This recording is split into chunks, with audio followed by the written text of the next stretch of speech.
When U.S. Soccer President Sunil Gulati named you to the post, one of the things that he noted was the fact that your priority was the U.S. men's national team, but he also expected you to be a change agent. When you hear that phrase, what does that mean to you? Well, I think the most important thing is that everybody's on the same page of what we'd like to do. And Sunil came in and said, you know, we did it a certain way until now, in a very good way, you know, because the previous coach is now Bob, if it's Bob Bradley, or if it's Bruce Arena before, or Steve Sams, they've all done a great job, you know. So my first job is to build on the foundation that they left, and it's a very good foundation.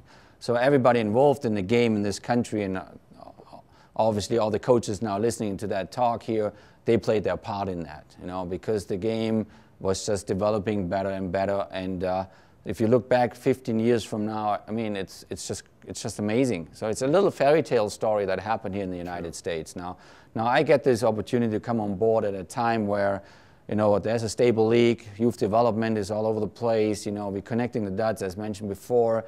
You know, maybe 10 years ago you had quite a few players in Europe.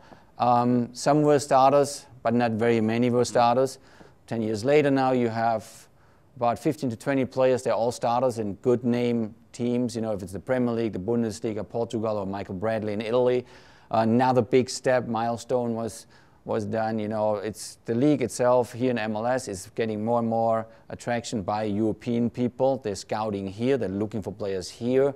So it's exciting times, you know, and I'm proud that I get that opportunity.